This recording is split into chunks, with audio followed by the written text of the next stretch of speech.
모아로 하고픈 나와 에너지 모아 아주 딱 나와 에너지 한 방에 아주 발사와 지금부터 다 하루에 노함성 발사 이 노래는 네 만화의 엔딩송이다.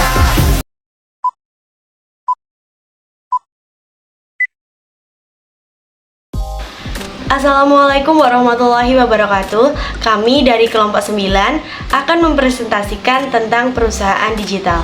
Perkenalkanlah anggota kelompok kami. Yang pertama ada Dini Damayanti dengan NIM 215221-251. Yang kedua ada Ika Rahmadiningsih dengan NIM 215221-252. Dan yang terakhir ada saya sendiri, Tina Fatkurohmah dengan NIM 215221-278.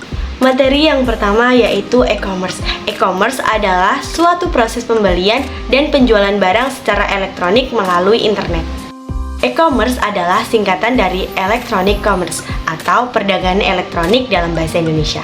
Ini merujuk pada proses jual beli barang dan jasa yang dilakukan melalui internet atau platform digital lain. Dalam e-commerce, transaksi bisnis, pembayaran, dan pertukaran informasi terkait produk dan layanan dilakukan secara elektronik melalui jaringan komputer. Penting untuk memahami bahwa e-commerce tidak hanya terbatas pada penjualan produk fisik, tetapi juga mencakup berbagai bentuk perdagangan elektronik. Ada beberapa jenis e-commerce, antara lain business to business atau B2B, business to consumer atau B2C, consumer to business atau C2B, dan consumer to consumer atau C2C. Di sini saya akan menjelaskan 3 jenis e-commerce.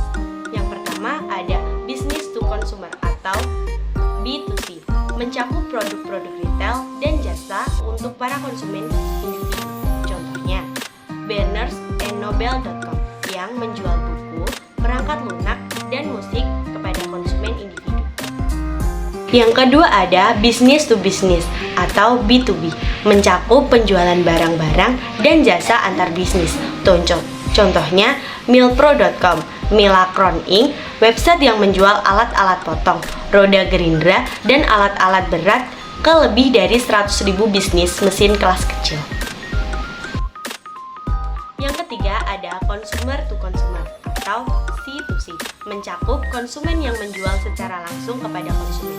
Misalnya eBay, website raksasa penyedia jasa lelang, memungkinkan orang-orang menjual barang-barangnya ke konsumen lain dengan cara melelangnya. E-commerce dapat melibatkan antara lain penjualan produk fisik atau digital seperti jajan, tiket transportasi, dan desain. Beberapa contoh platform e-commerce di Indonesia antara lain Tokopedia, OLX, Kaskus, dan Shopee, Lazada, serta ada TikTok Shop. Manfaat e-commerce sendiri menawarkan beberapa keuntungan seperti penghematan biaya dan waktu, jangkauan yang lebih luas, dan peningkatan kepuasan pelanggan. Yang kedua, pendaftaran toko dan produk mudah. Daftar produk adalah apa yang dilihat pelanggan ketika mereka mencari suatu barang. Ini adalah salah satu keuntungan dalam e-commerce yang dimaksudkan untuk penjual. Poin plus bisnis daring ini adalah kamu dapat mempersonalisasi daftar produk yang kamu tawarkan setelah membuatnya. Bagian terbaiknya, membuat daftar produk tidak membutuhkan banyak waktu. Yang kamu butuhkan hanyalah nama dan kode produk tersebut seperti EAN, UPC, ISBN, atau ASIN. Selanjutnya adalah manfaat yang ketiga, lebih hemat. Salah satu keuntungan terbesar dari e-commerce untuk perusahaan adalah pengeluaran yang lebih sedikit. Banyak penjualan harus mengeluarkan banyak uang untuk menyewa toko fisik mereka. Mereka mungkin perlu membayar biaya tambahan seperti perbaikan, desain toko, inventaris, dan lain sebagainya. Dalam banyak kasus, bahkan setelah berinvestasi dalam layanan, stok pemeliharaan, dan tenaga kerja, penjual tidak menerima laba dan ROI yang diinginkan. Yang keempat, pelanggan lebih fleksibel. Keuntungan dari e-commerce untuk perusahaan selanjutnya adalah penjual dapat memberikan fleksibilitas kepada pelanggannya. Salah satu sorotan adalah bahwa produk dan layanan akan selalu siap 24/7 hasilnya. Penjual dapat menawarkan barangnya kepada pelanggan di mana saja dan kapan saja pelanggan berada. Manfaat yang kelima, bisa membandingkan produk dan harga kompetitor tanpa melakukan riset yang mendalam. Dalam e-commerce, penjual dapat membandingkan produk dan harga dari kompetitor hanya dengan berakting sebagai pelanggan. Ini dapat memberi penjual ide tentang alternatif produk yang tersedia dan tarif standar yang ada jika produk yang mereka jual kurang laris di pasaran. Yang keenam, memiliki beberapa metode pembayaran. Pembeli menyukai ketika mereka memiliki banyak pilihan, termasuk untuk metode pembayaran pesanan mereka. E-commerce menyediakan beberapa metode pembayaran yang mencakup pembayaran cash, cicilan, cash on delivery atau COD, kredit, debit, dan bahkan pay later. Dan manfaat yang ketujuh atau manfaat yang terakhir, biaya iklan dan pemasaran yang lebih terjangkau. Penjual tidak perlu mengeluarkan banyak uang untuk mempromosikan barangnya. Dunia e-commerce memiliki beberapa cara yang lebih cepat dan terjangkau untuk memasarkan produk yang kamu tawarkan secara daring. Itu tadi adalah 7 manfaat dari penggunaan e-commerce. Materi yang selanjutnya adalah tantangan dalam e-commerce. Tantangan yang terjadi dalam e-commerce ada banyak. Berikut 5 tantangan yang harus dihadapi. Pertama adalah resiko penipuan. Salah satu tantangan dalam bisnis e-commerce yang patut Anda waspadai adalah resiko penipuan. Tantangan yang kedua, persaingan dengan kompetitor. Dengan semakin banyaknya penggiat e-commerce, jangan heran jika akan semakin banyak orang yang menawarkan produk atau jasa yang serupa. Itulah yang akan menjadi salah satu tantangan dalam bisnis e-commerce yang harus dihadapi. Tantangan yang ketiga, manajemen keuangan. Memang Anda tidak harus membayar sewa tempat atau biaya pencetakan pamflet untuk menawarkan produk-produk yang ditawarkan. Namun, tetap saja Anda harus mempertimbangkan biaya untuk pengeluaran lainnya. Anda tetap harus mengeluarkan biaya untuk penyediaan stok produk dan tentunya biaya untuk gaji karyawan. Tantangan yang keempat, menyelami karakter pembeli. Tantangan lainnya yang harus dihadapi oleh setiap pemilik usaha online adalah karakter dari pembeli. Dalam bisnis online pun berlaku slogan pembeli adalah raja. Anda tentunya akan menemukan banyak sekali karakter dari pembeli. Anda mungkin akan menemukan pembeli yang ramah dan bahkan sangat dermawan.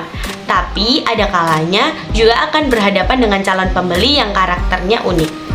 Mulai dari pemarah, panik, atau bahkan punya banyak kemauan dan banyak bertanya. Bahkan Anda tak jarang akan dibuat gemas dengan adanya calon pembeli yang hanya bertanya namun tidak jadi membeli. Tantangan yang terakhir yaitu tantangan yang kelima, mengikuti perkembangan teknologi yang berlangsung pesat.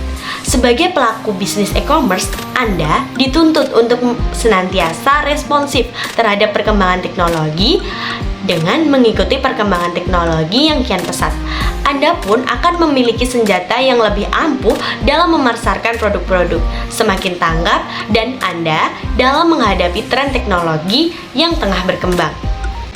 Jadi, dapat ditarik kesimpulan bahwa singkatnya, e-commerce adalah proses pembelian dan penjualan barang secara elektronik melalui internet dan menawarkan beberapa manfaat bagi bisnis dan konsumen. Namun, di sela-sela manfaat itu, ada juga tantangan-tantangan yang harus dihadapi oleh e-commerce. Selanjutnya adalah materi yang akan disampaikan oleh rekan saya. Materi selanjutnya yaitu tentang e-bisnis. E-bisnis secara umum merupakan pertukaran informasi yang dimediasi secara elektronik meliputi segala aktivitas yang ada di dalam organisasi ataupun antara organisasi dengan pemangku kepentingan di luar organisasi yang mendukung proses bisnis. Perkembangan teknologi elektronik, khususnya internet, menyebabkan perkembangan e-bisnis yang sangat pesat akhir-akhir ini. Penggunaan e-bisnis bukan hanya sekedar tren saja, tetapi banyak keuntungan yang dapat diperoleh. Materi selanjutnya yaitu sejarah perkembangan e-bisnis. Tahap pertama yakni pada tahun 1994 sampai dengan 1997. Tahapan ini merupakan tahapan awal e-commerce yang masih berupa situs web atau website. banyak perusahaan membangun situs jaringan yang memberikan informasi kepada pengunjung, dan pengunjung dapat meninggalkan nama serta alamat untuk dihubungi kembali oleh perusahaan. Lalu, tahap kedua yakni pada tahun 1997 sampai dengan tahun 2000. Pada tahap ini, e-commerce sudah mulai digunakan untuk transaksi jual beli melalui media digital. Fokus dari e-commerce adalah melakukan order pembelian. Lalu, tahapan ketiga pada tahun 2000 sampai sekarang. Fokus dari e-commerce ini adalah untuk mendapatkan keuntungan. Keuntungan tidak hanya meningkatkan pendapatan kotor, tetapi juga meningkatkan margin kotor atau laba kotor. Kalakota dan Robinson menyebutnya sebagai e-business yang berbeda dengan e-commerce. Selanjutnya yaitu bentuk-bentuk e-business. Beberapa bentuk e-business yang dikembangkan diantaranya 1. Customer Relationship Management atau manajemen hubungan pelanggan, yaitu suatu sistem yang membantu sebuah perusahaan untuk berhubungan dengan para pelanggan yang bertujuan untuk meningkatkan nilai perusahaan di mata pelanggan. Sistem informasi yang terintegritas yang digunakan untuk merencanakan, menjadwalkan, dan mengendalikan aktivitas-aktivitas pra-penjualan dan pasca penjualan dalam sebuah organisasi. Nah, manfaat dari CRM antara lain yang pertama, memungkinkan penyesuaian real time atas berbagai produk dan jasa berdasarkan pada kebutuhan dan keinginan pelanggan. Yang kedua, memberikan layanan dan dukungan yang terbaik bagi pelanggan sehingga menambah nilai bisnis di mata pelanggan. Lalu yang ketiga, meningkatkan keuntungan. Yang kedua ada Enterprise Research Planning atau perencanaan sumber daya perusahaan, yaitu sistem informasi yang diperuntukkan bagi perusahaan dalam mengintegrasikan proses bisnis yang berhubungan dengan aspek operasi, produksi, maupun distribusi.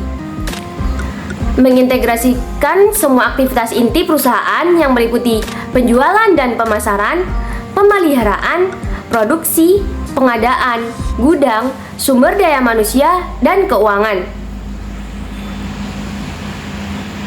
Manfaat dari ERP antara lain integrasi data keuangan.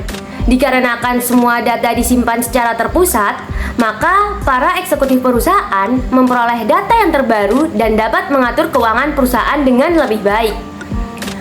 Yang kedua, standarisasi proses operasi.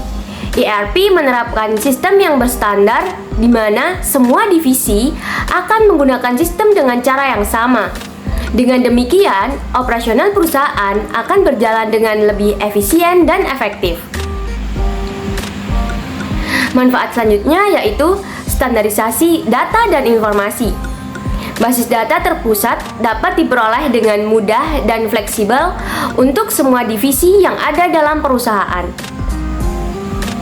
Bentuk yang ketiga yakni Supply Chain Management atau manajemen rantai pasokan, yaitu aplikasi terpadu yang memberikan dukungan sistem informasi dalam hal pengadaan barang dan jasa bagi perusahaan sekaligus mengelola hubungan di antara mitra untuk menjaga tingkat kesediaan produk dan jasa yang dibutuhkan oleh perusahaan secara optimal.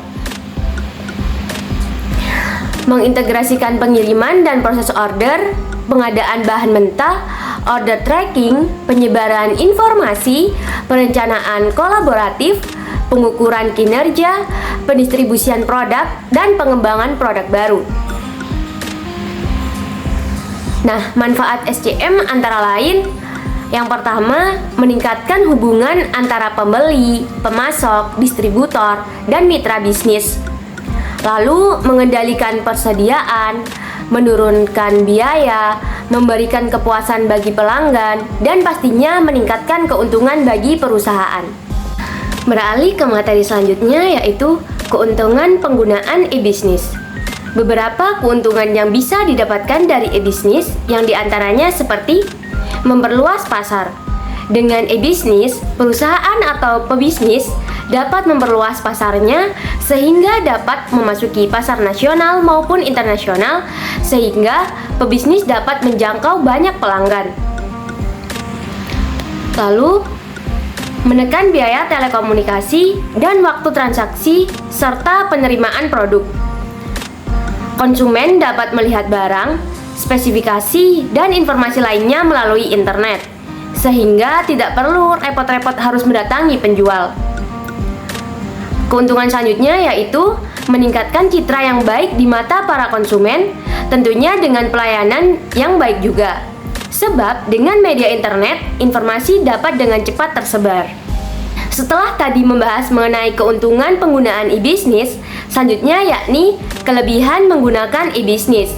Yang pertama, memudahkan akses bisnis, baik antar penjual dan pembeli maupun di antara sesama rekan bisnis.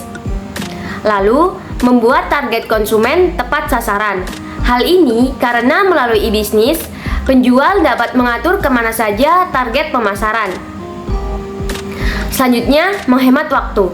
Baik penjual maupun konsumen tidak harus setiap saat bertatap muka secara langsung, di mana ini akan membantu untuk efisiensi waktu. Yang terakhir, tidak membutuhkan modal yang terlalu besar melalui bantuan teknologi dan sistem informasi.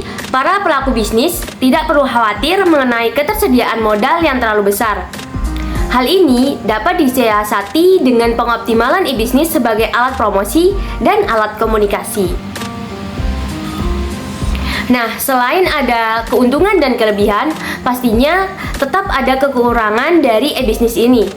Kekurangan e-bisnis ini yaitu membatasi interaksi sosial.